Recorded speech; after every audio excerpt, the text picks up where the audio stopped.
Subscribe, if you believe silence is the most dangerous weapon a man can carry. And comment this before we begin. If your own family planned your downfall, would you survive it quietly, or burn everything down? They told me I was invited to dinner. But I knew the truth before I even walked in. This was not dinner. This was a setup, carefully designed to destroy me in front of the only person I ever protected. My daughter. The moment I stepped into the house, I felt it. Not noise. Not chaos. Control. That heavy, uncomfortable silence where everyone is acting like they are not acting. My daughter didn't greet me. She didn't smile. She didn't even look directly at my face. That alone told me everything. Because a daughter who avoids her father is not confused. She is instructed. Her husband stood beside her. Perfect posture. Too perfect. Like a man rehearsing confidence. And then I saw him. My son-in-law's father. He didn't stand. He studied me. Not as a guest. As a target. I sat down slowly. No rush. No reaction. Because men like me don't break in front of traps. We study the hands that set them. A glass of water was placed in front of me. I took it. Calmly. My hand didn't shake. Not even slightly. That was the first mistake they made. Thinking pressure would expose me. Then it happened. A cream-colored envelope, placed directly in front of me. No words first. Just silence. Then his voice. We need to talk about your past. And in that exact moment, I understood something important. This was not about my past. This was about their confidence. And what they believed they had already won. But what they didn't know was simple. I had already seen that envelope, 3 days ago. And everything inside it was incomplete. Subscribe, if you understand this truth. The quietest people are usually the ones holding the most control. And tell me in comments. When someone smiles at you too calmly, do you feel safe, or already in danger? I didn't open the envelope immediately. That was intentional. Because fear is not created by what you see first. It is created by what you are forced to wait for. Across the table, they were watching me. Waiting. Expecting reaction. But I stayed still. I cut a piece of food. Slowly. Carefully. And I ate. That small act alone changed the energy in the room. My son-in-law shifted in his seat. Uncomfortable. His father narrowed his eyes slightly. Not anger. Recognition. Because now they understood something. I was not playing their timing. Then my daughter finally spoke. But not to me. To him. And that hurt more than anything else in the room. Everything is ready, she said quietly. Ready. That word stayed in the air too long. Like a confession disguised as a sentence. The father leaned forward. We don't want conflict, he said. We just want truth. Truth. Another dangerous word. Because truth is never neutral. It always belongs to someone. I placed my fork down. Slowly. Deliberately. Now I looked at him for the first time properly. And I said nothing. Because silence forces people to reveal themselves faster than questions ever will. And it worked.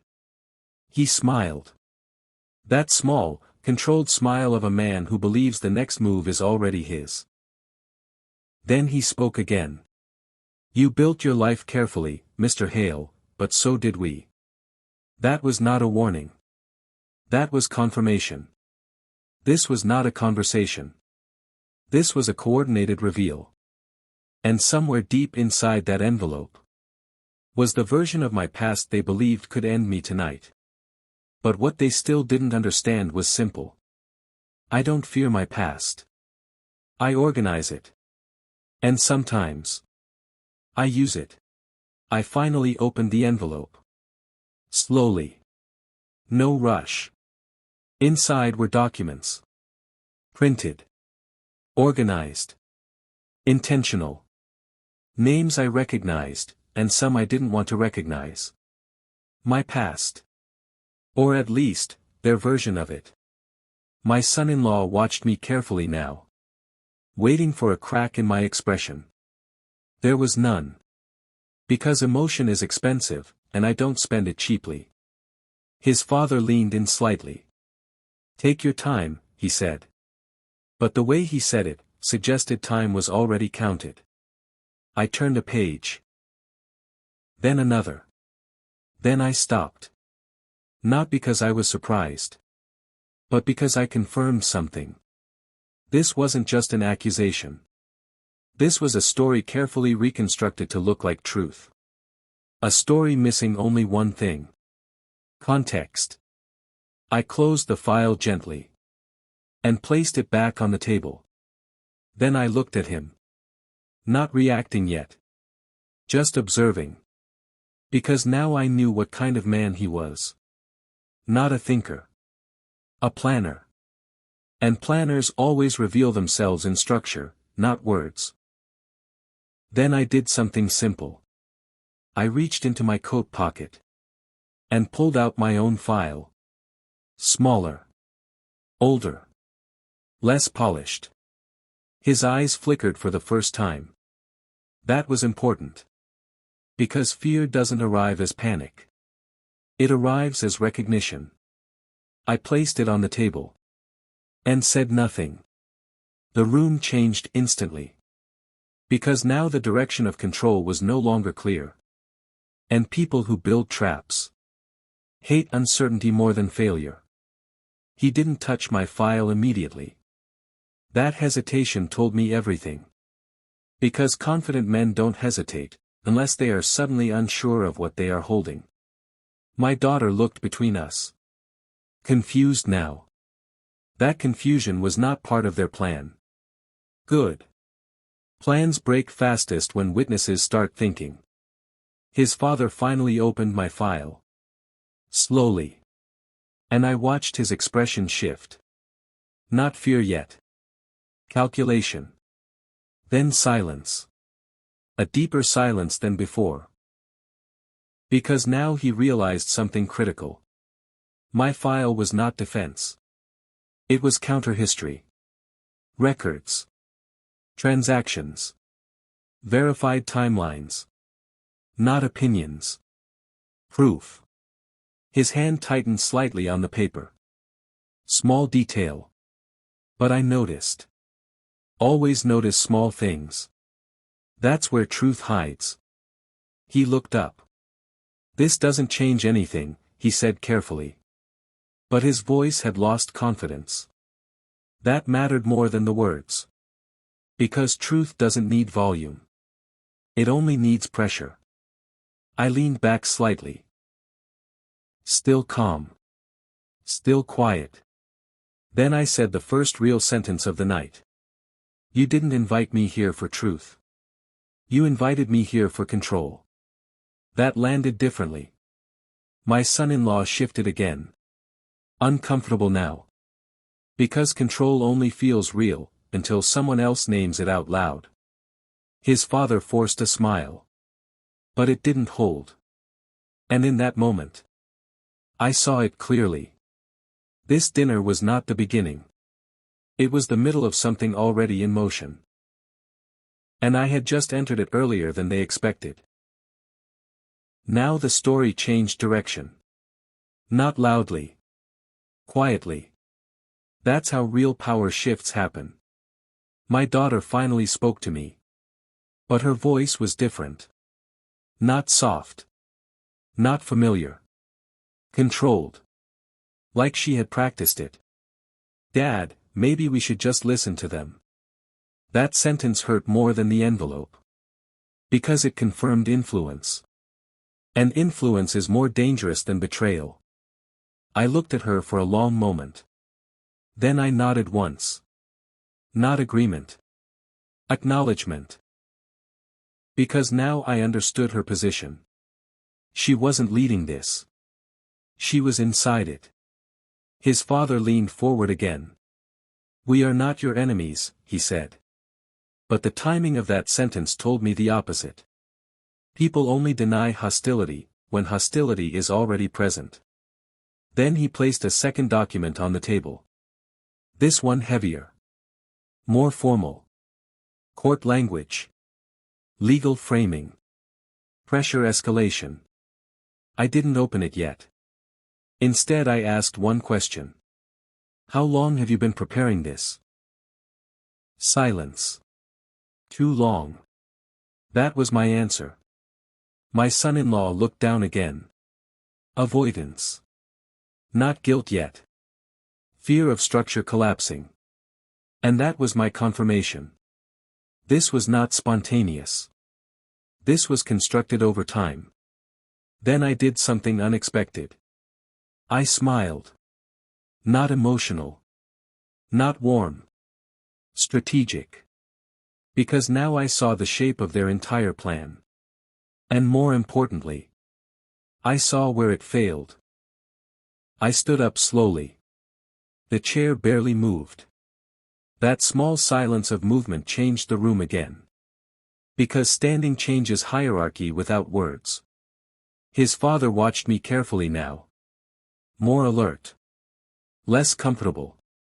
I walked to the window. Looked outside for a moment. Then spoke without turning. "You think this is about my past?" Pause. "It's not." I turned back. And that's when I saw it. The first real crack in their confidence. Because they still didn't understand the direction of this conversation. They thought they were exposing me. But exposure only matters if the subject is unaware. And I was not. I returned to the table. And placed both files together. Mine and theirs. Side by side. Then I said calmly.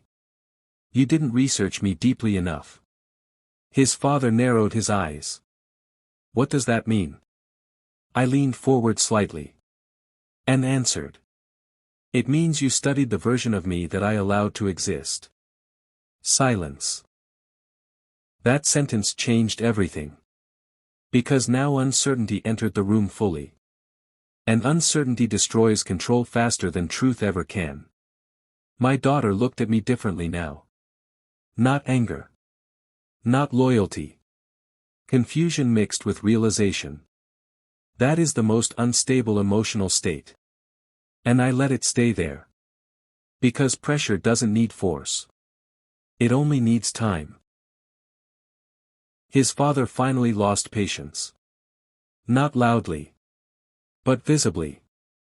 "Enough games," he said. That was mistake number one. Calling uncertainty a game. Because games imply equality. And this was never equal. I sat down again. Slowly. Then I opened my file fully. And placed one final document on top. A name appeared. Not mine. Not his. But someone from the past. His expression changed immediately. Recognition. That was the trigger I was waiting for. Because now emotion entered his logic. And logic becomes unreliable once emotion takes over. My son-in-law leaned forward. "What is that?" But his father already knew. I spoke quietly. "You built this on a story. And I built mine on records." Pause. Only one of us is guessing. Silence returned. He finally looked at me properly now. Not as guest. Not as target. As problem. And that shift mattered. Because now he stopped underestimating me. But it was already too late for that adjustment to matter. I pushed my chair back again. But this time, no one relaxed. Because movement now meant escalation. I placed both files together again. Then align them carefully. Like organizing evidence for a conclusion already written. My daughter whispered something. But I didn't respond. Because the truth was now independent of emotion. His father exhaled slowly. For the first time, uncertainty showed fully. That's when I asked the real question. Do you know what happens when two versions of truth collide? No one answered. So I did. One of them stops being believed. I tapped the table once. Soft sound. Final signal. And said the final warning. You came here to expose me.